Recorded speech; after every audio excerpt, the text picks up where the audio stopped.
सतपथ मुझको मिला तो भव की भूल भुलैया भूल गया। त्वरित पिया समता रस मैंने विषयों का विष उतर गया।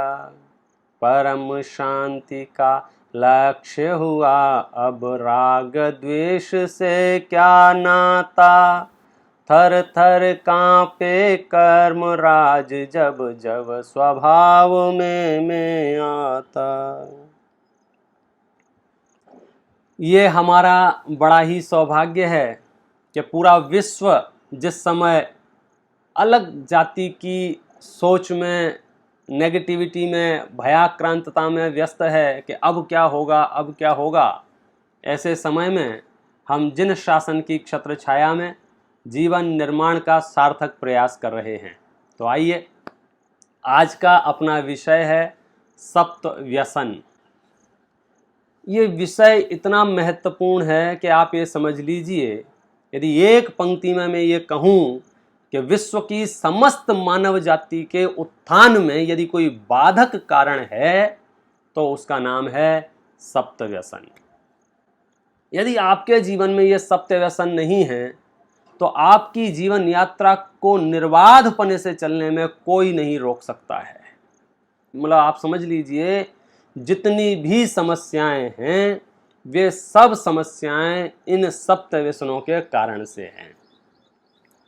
यदि हम इस विश्व को बेहतर बनाना चाहते हैं, अपने आप को बेहतर बनाना चाहते हैं, एक सुखद जीवन जीना चाहते हैं, तो इन सप्त व्यसनों को भी समझना जरूरी है और अपने जीवन में इनका त्याग भी जरूरी है। आइए जानते हैं ये सप्त व्यसन कौन से हैं। यूं तो सप्त व्यसन के संदर्भ में अनेक ग्रंथ आपको मिल जाएंगे, परंतु आज हम जो चर्चा करने जा रहे हैं वह मुख्य रूप से श्री रत्नकरंड श्रावकाचार्य पंडित सतासुखदास जी की टीका, जैन शतक जिसका दूसरा नाम भूधर शतक है जो कि भूधरदास जी ने लिखा है, और समयसार नाटक जो कि पंडित बनारसी दास जी ने लिखा है। इन तीन ग्रंथों के आश्रय से अपन चर्चा करने जा रहे हैं। यद्यपि मैं निवेदन करूंगा कि आप इसको मूल ग्रंथों से पढ़ें, अक्षरशः पंक्तिशः पढ़ें, आपको बहुत लाभ होगा। रत्नकरंड श्रावकाचार्य में पृष्ठ क्रमांक 132-33 से शुरू होती है ये चर्चा। समयसार नाटक में साध्य साधक द्वार में 29 नंबर के छंद में विशेष अर्थ किया गया है इन सप्त व्यसनों का, और भूधरदास जी ने जैन शतक में, भूधर शतक में छंद नंबर 50 से सप्त व्यसनों की चर्चा की गई है। ये बहुत महत्वपूर्ण है ये जानना कि हमारे जीवन में बाधक तत्व कौन सी है। यदि वो बाधक तत्व हट जाएं तो हम निराबाध जीवन यात्रा कर सकते हैं। तो आइए जानते हैं। सबसे पहले देखिए, एक चौपाई है, इसमें सातों व्यसनों के नाम आ गए हैं और सातों व्यसनों से क्या हानि होती है उसकी भी बात कही है। देखते हैं। जुआ आमिष मदिरादारी, आखेटक चोरी पर नारी, ये सात विसन दुखदाई, दुरित मूल दुर्गति के भाई। अंतिम पंक्ति पे आपने ध्यान दिया हो तो साफ साफ लिखा है दुरित मूल। दुरित माने पाप, यानी ये पाप के मूल हैं और क्या करने वाले हैं मालूम है आपको? दुर्गति भाई, दुर्गति को देने वाले हैं। कौन? यही सात व्यसन दुखदाई। यही सातों व्यसन दुखदाई हैं जो कि पापों के मूल हैं, जो कि दुर्गति में भेजने वाले हैं। कौन है ये सात व्यसन? क्रम से नाम देख लीजिए। जुआ, जुआ माने जुआ खेलना। जुआ अर्थात पैसों के द्वारा, ताश के पत्तों के द्वारा, चौपड़ के द्वारा, शतरंज के द्वारा खेल खेलना, ये है जुआ। आमिष, आमिष अर्थात मांस भक्षण। दो इंद्रिय जीवों से लेकर के पंचेंद्रिय जीवों को मारना, सताना, उनको मार के खाना, वो सब मांस भक्षण में है। मदिरा, मदिरा अर्थात मद्यपान अर्थात शराब को पीना, ये मदिरापान है। दारी, दारी अर्थात वेश्या सेवन। आखे टक अर्थात शिकार, चोरी अर्थात किसी भी दूसरे की वस्तु को बिना दिए उठा लेना, ये चोरी है। पर नारी, अपनी विवाहिता स्त्री को छोड़कर बाकी जितनी भी स्त्रियां हैं वे सब पर नारी के अंतर्गत आती हैं। उनके प्रति बुरी नज़र रखना, उन्हें प्राप्ति की चाहना करना, ये पर नारी नाम का सप्त व्यसन है।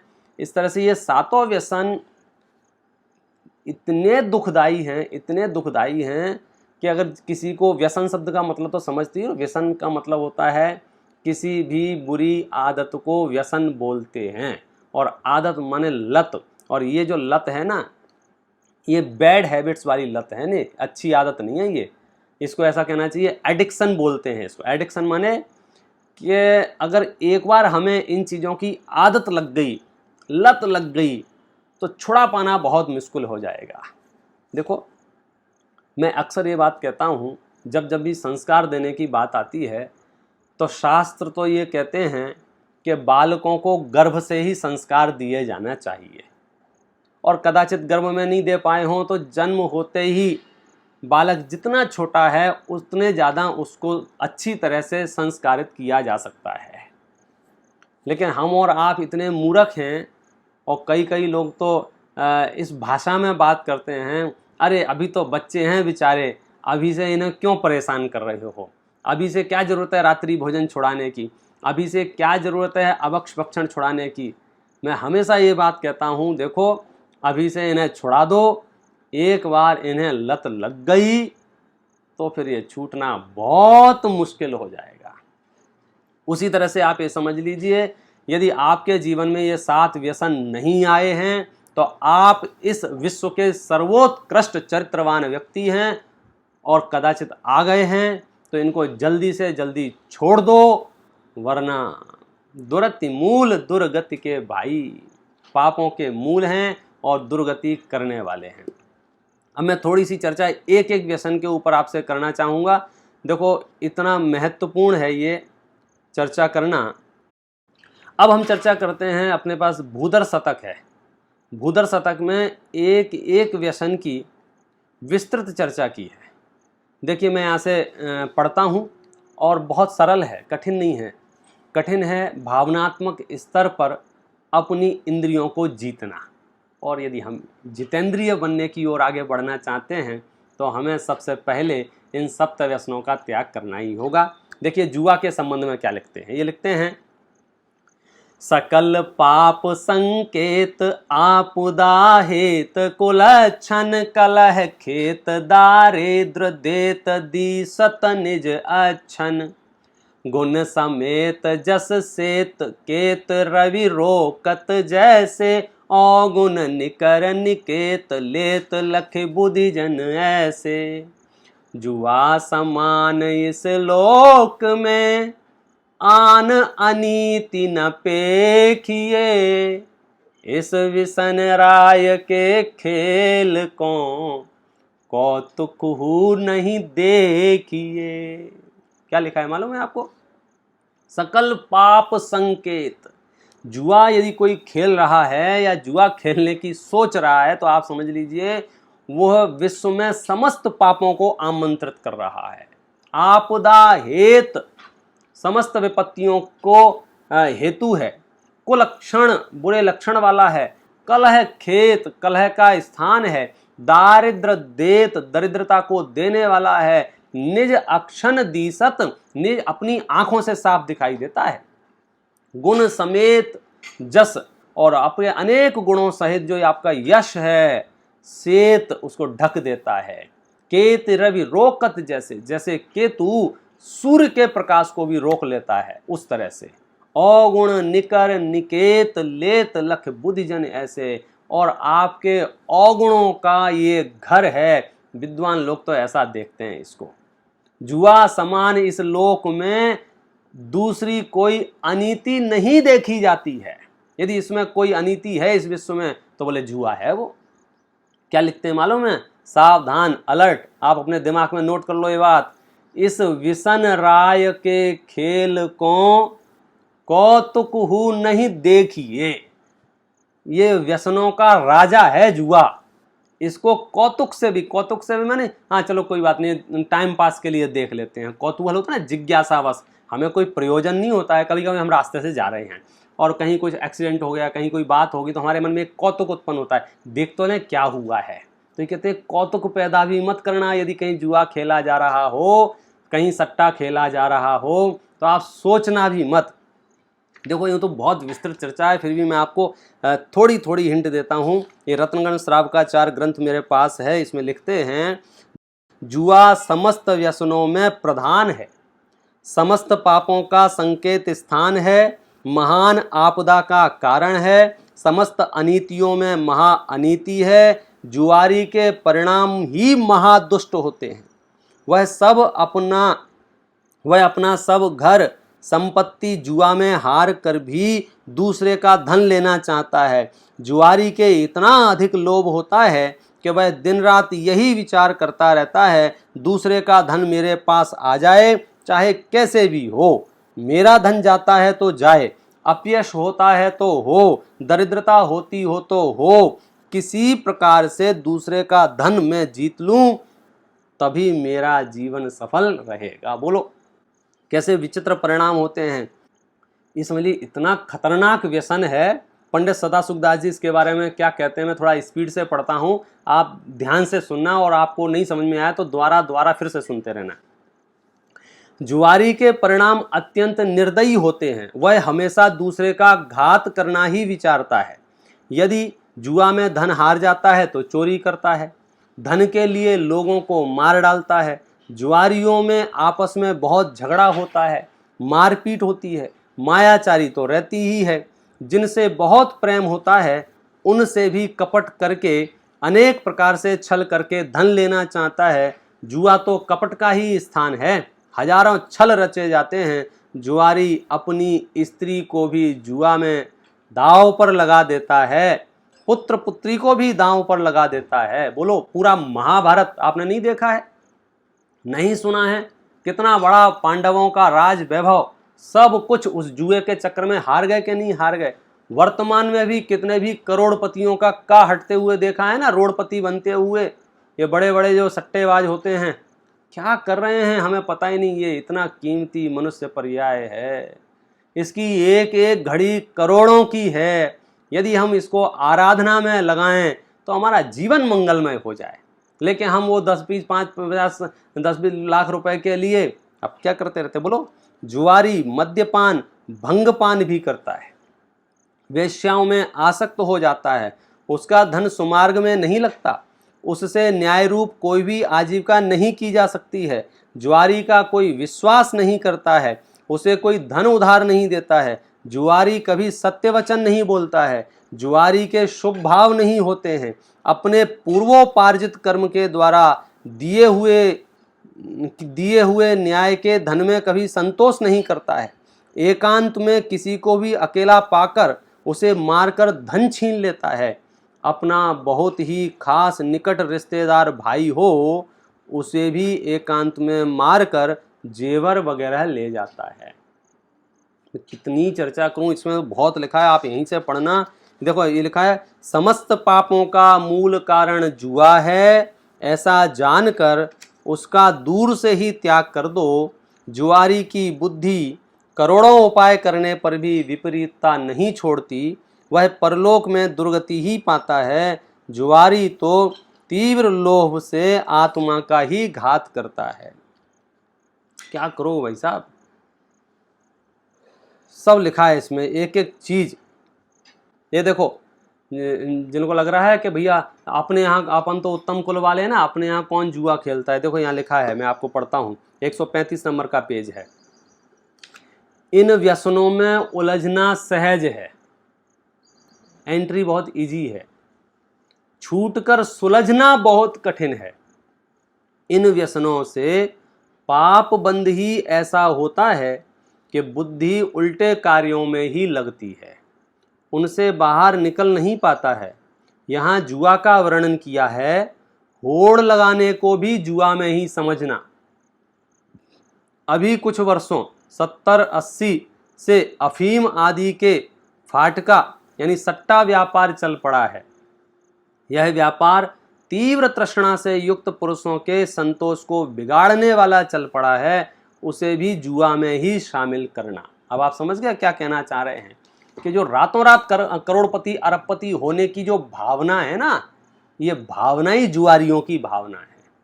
अरे भाई साहब, मनुष्य जीवन मिला है, आप शांति से अपनी श्रम साध्य आजीविका करो ना, आपके पुण्य प्रमाण जितना होगा उतना मिल जाएगा, और नहीं मिल जाएगा तो संतोष धारण करो। लेकिन जो धन के प्रति तीव्र लालसा है, परिवार को, कुटुंब को, धर्म को, सबको छोड़ छाड़ के पैसा के लिए पैसे के लिए जीवन जी रहे हैं, वे एक तरह से जुआरी ही हैं। मतलब आप ये समझ लिए इतना खतरनाक है ये जुआ खेलना। दूसरा नंबर का व्यसन कौन सा है? मांस भक्षण करना। जंगम जिय को नाश होय तब मांस कहावे, सपरस आकृति नाम गंध उर घिन उपजावे। नरक जोग निर्दयी खाहे नर नीच अधर्मी, नाम लेत तज देत असन ओतम कुल करमी। यह निपट निंद्य अपवित्र अति, क्रमि कुल रास निवास नित। आमिष अवक्षयाते सदा, भरजो दोष दयाल चित्त। जंगम जीव को नाश होय तब मांस कहावे। जीव दो प्रकार के हैं ना, स्थावर और जंगम। स्थावर माने जो एक इंद्रिय जीव है, जिन पर सिर्फ एक इंद्रिय है, स्पर्श इंद्रिय, पेड़ पौधे, मिट्टी, पहाड़, पानी, ये सब। दो इंद्रिय से लेकर के ऊपर के जितने भी जीव हैं सब त्रस जीव कहलाते हैं, जंगम जीव कहलाते हैं। इनका जब तक घात ना हो तब तक मांस उत्पन्न नहीं होता है। तो मांस माने क्या? जंगम जीवों का नाश होता है तब वो मांस कहता है, और उसको छूने से, उसकी आकृति देखने से, उससे जो गंध उत्पन्न होती है उससे घिन उपजती है, घृणा पैदा होती है हृदय में। नरक योग निर्दयी, ये नरक ले जाने वाला कार्य है। ये जो निर्दयी लोग होते हैं, नीच लोग होते हैं, अधर्मी लोग होते हैं, वे इसको खाते हैं। हमारे यहाँ तो उत्तम कुल वाले जीव तो नाम लें तो मुंह से असन छूट जाता है। नाम लेत तज देत असन उत्तम कुल कर्मी। मतलब आप समझ लो, हम भोजन कर रहे हों और मांस दिख जाए तो हाथ से मांस कौर छूट जाता है हाथ से। यह निपट अपवित्र है, अनेक जीवों का स्थान है। मरण होते ही उस मांस में अनंत त्रस जीव पैदा होना शुरू हो जाते हैं। और विश्वास ना हो तो 10-15 मिनट, 1-आध घंटा, 2-4 दिन पड़ा रहने दो, वहां अनंत जीव राशि आपको साक्षात आंखों से देखने मिल जाएगी आपको। इसलिए ये महाअवक्ष है, महाअवक्ष मांस भक्षण। और रत्नगण श्रावकाचार्य के हिसाब से मैं बात करूंगा तो उन्होंने तो इस मांस भक्षण के प्रकरण में ही ये कह दिया है कि मांस भक्षण तो अवक्ष है ही, लेकिन जो जीव रात्रि भोजन करते हैं, बाजार का सड़ा गला खाते हैं, उन्हें भी इस दृष्टि से विचार करना चाहिए कि उसमें त्रस जीवों की यदि उत्पत्ति हो गई है तो मांस की ही श्रेणी में चला जाएगा। देखिए अगला है मदिरापान। क्रमी रास कुवास सराय दहें, सुचिता सब छीवत जात सही। जिहि पान किए सुधि जात हिये, जननी जन जानत नारी यही। मदिरा सम आन निषेध कहा, यह जान भले कुल में न गही। धिक है उनको वह जीभ जलो, जिन मूढ़न के मत लीन कही। क्या कहते हैं? ये शराब क्रमी रास, क्रमी माने जीव जंतु कीड़े त्रस जीवों का पिटारा है। ये कुवास सराय दहें, दुर्गंध युक्त है, बदबू आती है, और सड़ा गला के चीज़ों को बनाते हैं। शुचिता सब छीजत जात सही, और इसको छूने से ही सारी पवित्रता नष्ट हो जाती है। आप समझ ली ना, शराब जो है ना, शराब सिर्फ नशा कारक है ऐसा नहीं है। उसके उत्पन्न होने से लेकर के उसमें जो मांस मिश्रण है, त्रस जीवों की उत्पत्ति जो हुई है, अनेक जीव राशियों का घन पिंड है वो। सिर्फ ऐसा नहीं है कि नशा आ जाता है, उसमें जीव घात भी बहुत ज़्यादा है। उसमें नशा तो आता ही है, जीह पान किए सुध जात ही है, तो जिसके पान करने से सारी सुध चली जाए, होश खो बैठे, जननी जन जानत नार यही, माता को पत्नी समझने लग जाएं। बोलो, मदिरा सम आन निषिद्ध कहा, मदिरा के समान इस दुनिया में दूसरी कोई चीज़ निषिद्ध नहीं है। यही कारण है अच्छे कुल में, भले लोगों में इसका सेवन नहीं किया जाता है। धिक है उनको वह जीभ जलो, उनको धिक्कार है, वह जीभ जला व्यक्ति है। जीभ जला एक मुहावरा है जिसको कहते हैं ना लोक में, क्या कहना, जो दुर्बुद्धि वाले जीव जो होते हैं ना, उसका जीभ जला। जिन मूढ़न के मत लीन कही, जो ये कहते हैं कि इसके सेवन से कुछ नहीं होता है, वे मूर्ख हैं, उन्हें धिक्कार है, और समझो वे जीव जले हैं। देखिए, वेश्या सेवन। धन कारण पापनि प्रीति करे, नहीं तो रत नेह जथा तिनको, लव चाखत नीचन के मुख की, शुचिता सब जाय छिए जिनको, मद मास बजारन खाय सदा, अंधले विसनी न करें घिन को, गनिका संग जय शठलीन भये, धिक है धिनक है तिनको। सीधी बात है भाई साहब, धन के लिए जो प्रेम करती है, जिसको वास्तव में कोई स्नेह नहीं है, जब तक पैसा है तब तक प्यार है। लेकिन कुछ मूर्ख लोग ऐसे मांस मदिरा खाने वाली स्त्रियों को, व्यसनों में अंधी लोग उनका सेवन करते हैं, उनको धिक्कार है, धिक्कार है, धिक्कार है। शिकार के संबंध में, शिकार के संबंध में, कानन में बस ऐसो आन न गरीब जीव। देखिए, मैं एक एक छंद को पढ़ूंगा और उसका अर्थ करूंगा तो समय बहुत लगता है, सीधा सीधा मैं पढ़ता हूँ। जो जीव कानन में रहता है, इसके समान दूसरा कोई गरीब जीव नहीं है। प्राणों से प्यारा उसके लिए कोई पूंजी नहीं है, बस प्राण ही जिसकी पूंजी है। कायर स्वभाव है उसका, किसी से द्रोह नहीं करता है, सबसे डरता रहता है, घास खा के काम चलाता है, काहू सो कुछ दोष कहता नहीं है, किसी से कुछ पोषण चाहता नहीं है, पीठ पीछे किसी के बुराई नहीं करता है, और आप थोड़े से स्वाद के चक्कर में उसको मार डालते हो। हा हा रे कठोर तेरो कैसे कर वह है, तेरे हाथ कैसे शिकार के लिए उठते हैं, किसी को मारने के लिए तेरे हाथ कैसे उठ जाते हैं, मुझे आश्चर्य होता है। चोरी। चिंता तजय न चोर। देखो, चोरी के संबंध में, चोर जो होता है ना, वो चिंता नहीं छोड़ सकता है, चिंताग्रस्त होता है चोर। रहत चौंकायत सारे, हमेशा चौकन्ना रहता है, और कोई मिल जाए उसको जिसका धन चुराया हो तो उसको पीटते हैं, मार डालते हैं। राजा लोग उसको तोप के सामने खड़ा करके उड़ा देते हैं। महादुख भोगता हुआ नीच गति में जाता है। इसलिए सब विपत्तियों का मूल ये चोरी नाम का व्यसन है। दूसरे का धन तो अंगारों की तरह समझना चाहिए। नीति निपुण लोग तो हाथ भी नहीं लगाते हैं, ये बात इसमें कही है। और 7 नंबर का व्यसन है पर स्त्री सेवन, कुगति वहन। पर स्त्री सेवन, कुगति वहन, कुगति के लिए वाहन है। यदि आपको कुगति में जाना हो तो आप पर स्त्री सेवन करने लग जाओ, सीधे पहुंच जाओ डायरेक्ट। गुण गहन दहन, और आपका जो गुण समूह है उसको नष्ट करने वाली दावा न लगनी के समान है। आपके समस्त यश को नष्ट करने के लिए बादलों की घटा है। शरीर को क्रश करने के लिए खई, खई माने खांसी, टीबी हो जाती है ना, जिससे शरीर नष्ट हो जाता है, तो ये समझ लो पर स्त्री सेवन भी एक तरह की टीबी है। धन सर सोखन धूप, और धन को सोखने के लिए धूप है। धर्म दिन सांझ समानी, और धर्म के दिनों को अस्त करने के लिए संध्या के समान है, विपत्ति वाली है।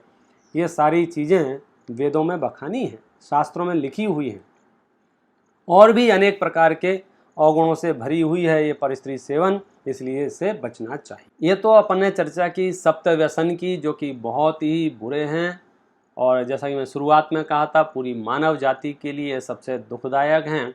सबसे पहले इनका परिहार करना चाहिए।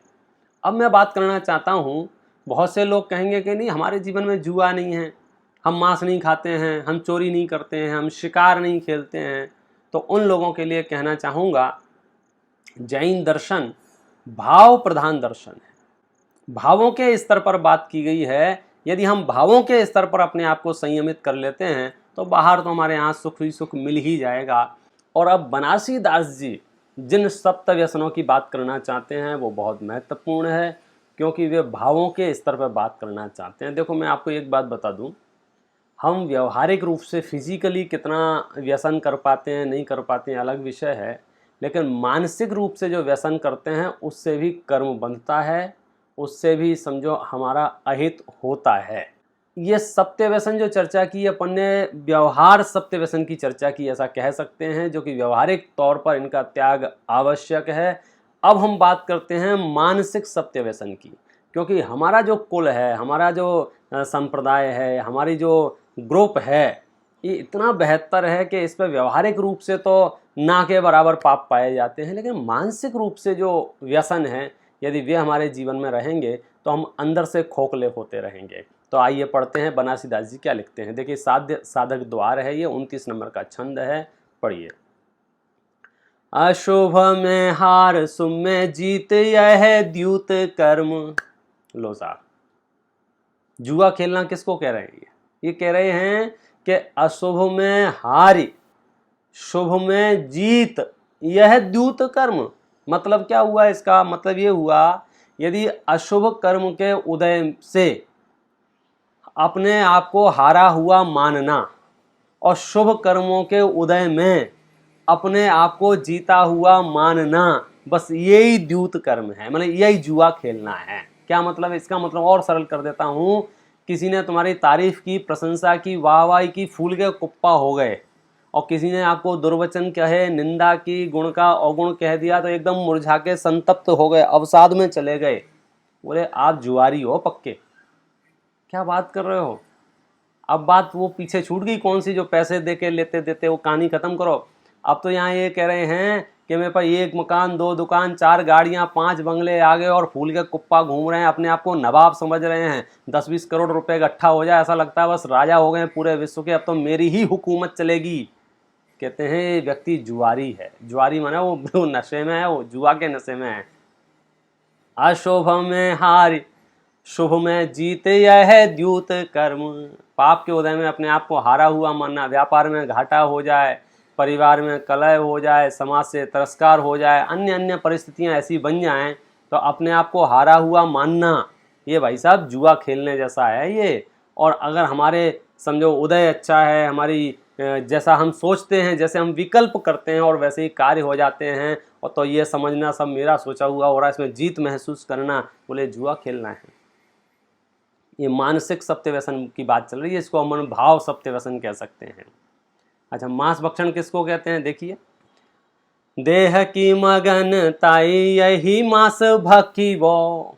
ये जो देह है ना, शरीर, इसके प्रति जो आसक्ति की बुद्धि है, अहंकार ममकार की बुद्धि है, इसके प्रति जो अपनत्व है, हम इसमें ही मगन रहते हैं। तन उपजत अपनी उपज जान, तन नशत आपको नास मान। दिन दिन भर वो आईने के सामने बैठ के अपने आप का ऐसा लगता है कि बस मेरे से ज़्यादा खूबसूरत कोई दूसरा नहीं है, अथवा मेरे से ज़्यादा कुरूप कोई दूसरा नहीं है। अपने आप को शरीर के माध्यम से अच्छा या बुरा मानना, भाई साहब ये मांस भक्षण है। ये देह की मगन ताई, यही मांस भक्षी वो। और देखते हैं मदिरापान किसको कहते हैं? मोह की गहल सो अजान, यह सुरापान। और मोह की गहलता से जो अज्ञानता है, यही तो मदिरापान है। छड़ाला में लिखा है ना, मोह महामद पियो अनादि, भूल आपको भरमतवादी। अनादिकाल से मोह रूपी मदिरा पी रखी है। लगता है लोगों को कि तू जाग रहा है, तू होश में है, लेकिन हम होश में नहीं हैं। क्यों होश में नहीं हैं? क्योंकि स्वद्रव्य परद्रव्य को मिला करके जानते हैं, स्वद्रव्य परद्रव्य को मिला करके श्रद्धान करते हैं। परद्रव्य में घटोत्तरी बढ़ोत्तरी होती है तो स्वद्रव्य में बेचैनी होती है। इससे महसूस होता है कछु सुध बोधे नाहि रही है, मिथ्या मति छाए गई है, पता को चलता नहीं है। ये यही आप समझ लीजिए, ये क्या है? मदिरापान है। क्या मदिरापान है? देखिए मदिरापान किसको कहते हैं? मोह की गहल सो अजान यह सुरापान। ये मोह की गहलता से, मोह का पान करके जो अज्ञानता है, बस यही मदिरापान है।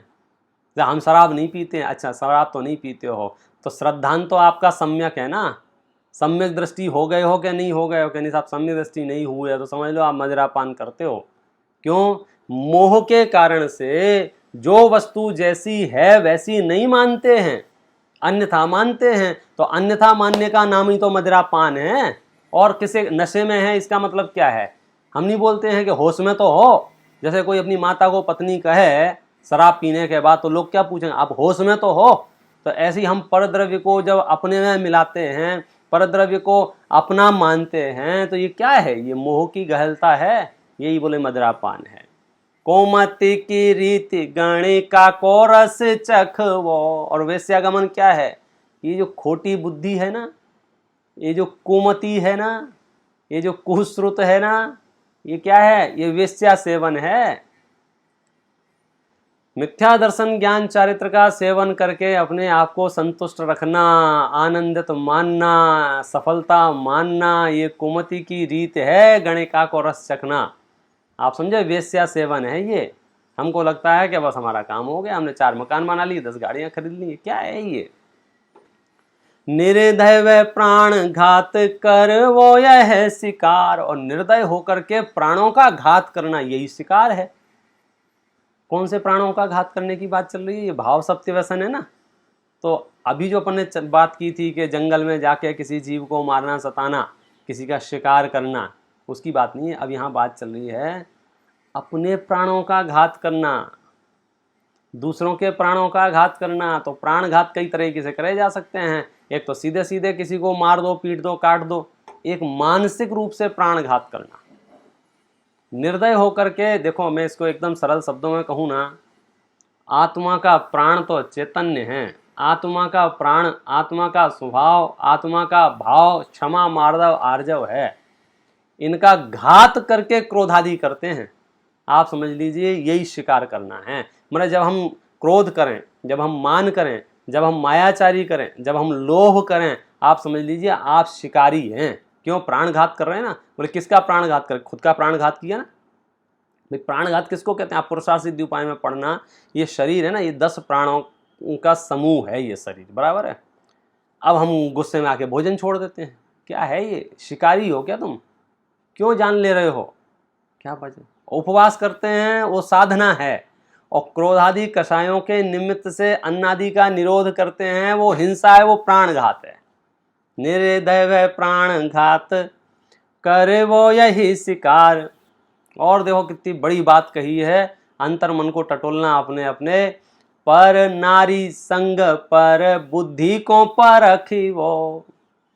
और जो हम दूसरों की परीक्षा लेते रहते हैं ना, हम प्रश्न सभा में जो प्रश्न पूछते हैं ना, तो 2 तरह से प्रश्न पूछते हैं।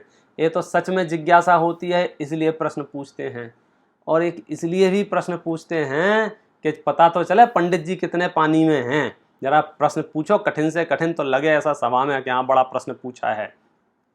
तो जब भी आप दूसरों की बुद्धि की परीक्षा के लिए कोई कृत्य करते हैं तो कहते हैं उसमें पर स्त्री सेवन के समान पाप लगता है। भाई साहब उतना बड़ा दोष है, यही पर स्त्री का सेवन है।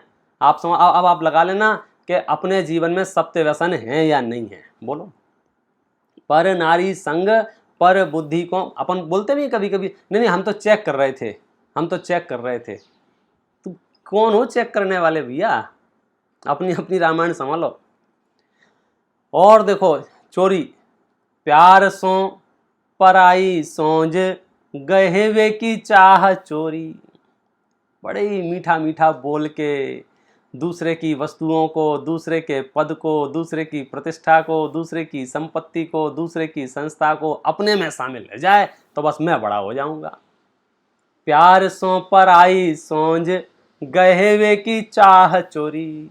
दूसरे की ख्याति हो रही है, ये ख्याति मुझे मिल जाए। दूसरे के पास धन आ रहा है, ये धन मुझे मिल जाए। दूसरे पे संपत्ति बढ़ रही है, ये संपत्ति मुझे मिल जाए। दूसरे को दान जा रहा है, ये दान मुझे आ जाए।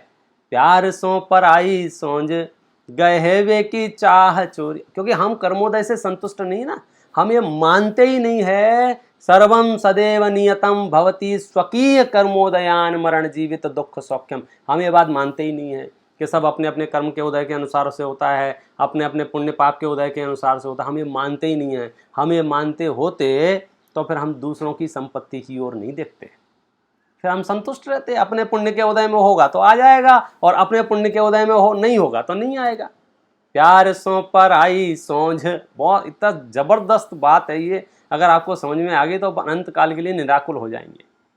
प्यार सो पर आई सोंझ, और इसके सही अर्थ करूं एकदम ईमानदारी वाला। अपने स्व चतुष्टय को छोड़कर पर और पर्यायों को अपने में मिलाना, पर और पर्यायों के कारण से अपने आप को महंत मानना, पर और पर्यायों के आश्रय से प्रसन्न होना, चोर हो। अपने भाव का परित्याग करके, अपने भाव का तिरोभाव करके पर और पर्यायों में अहम बुद्धि धारण की ना। प्यार सो पर आई सोंझ गहेवे की चाह चोरी। क्या लिखते हैं आगे पता है? यही सातों व्यसन बिड़ारे ब्रह्म लखी वो। यही 7 व्यसन हैं जिनको भगा के आप ब्रह्म की प्राप्ति कर सकते हो। यही 7 व्यसन हैं जिनका नाश करके आप ब्रह्म की प्राप्ति कर सकते हो। ब्रह्म की प्राप्ति का मतलब समझते हो? आत्मा की उपलब्धि कर सकते हो। देख अपन एक साथ पढ़ते हैं। मैं समझता हूँ ये छंद तो हर बच्चों को याद होना चाहिए। सप्त व्यसन का अपने घर में लगा लेना चाहिए, इतना महत्वपूर्ण है ये। पढ़ते हैं। अशोभ में हार सुम में जीत यह द्यूत कर्म। आपको अनेक शास्त्रों और गाथाएं ऐसी मिल जाएंगी जो ये बात कहती हैं। छेड़ाला में ही लिखा है, यह पुद्गल पर्याय उपज बिन से फिर थाई। ये तथ्य बताया ना। इसके पहले क्या बताया? पुण्य पाप फल माही हरख बिल खो मत भाई। ये पुण्य के और पाप के फल में हर्ष और विलाप मत करो। लाखों वर्षों तक जीऊं या मृत्यु आज ही आ जाए, कोई फर्क नहीं पड़ता है। कोई बुरा कहे या अच्छा, लक्ष्मी आवे या जावे, क्या कहना चाह रहे हैं? सब जगह यही कहना चाह रहे हैं कि पाप के उदय आने पर अपने आप को हारा हुआ महसूस मत करो, और पुण्य के उदय के आने पर अपने आप को जीता हुआ महसूस मत करो। अपने आप को पुण्य और पाप से अपने आप की पुण्य और पाप से परे सत्ता का अनुभव करो। मैं तो इन पुण्य और पाप से परे तत्व हूं। पुण्य और पाप का तो मेरे अंदर प्रवेश ही नहीं है, मैं वो तत्व हूं। अब जब आपको इतना श्रद्धान होगा तो सत्य व्यसन तो बहुत दूर से ही भाग जाएंगे। अशुभ में हार सुम में जीत यह दूत कर्म, देह की मगन ताई यही मास भकी वो। मोह की गहल सो अजान यह सुरापान, कोमति की रीति गणिका को रस चखे वो। निर्दय व प्राण घात करे वो यह शिकार, पर नारी संग पर बुद्धि को परखे वो। प्यार सो पर आई सोंझ गहेवे की चाह चोरी, यही 7 व्यसन बिड़ारे ब्रह्म लखे वो। इन 7 व्यसनों को छोड़ करके हम ब्रह्म की प्राप्ति करें, आत्मा की प्राप्ति करें, स्वरूप की प्राप्ति करें, और स्वरूप की प्राप्ति के आश्रय से अनंत काल तक सुखी रहें। इसी मंगल भावना से अभी की बात विराम करते हैं।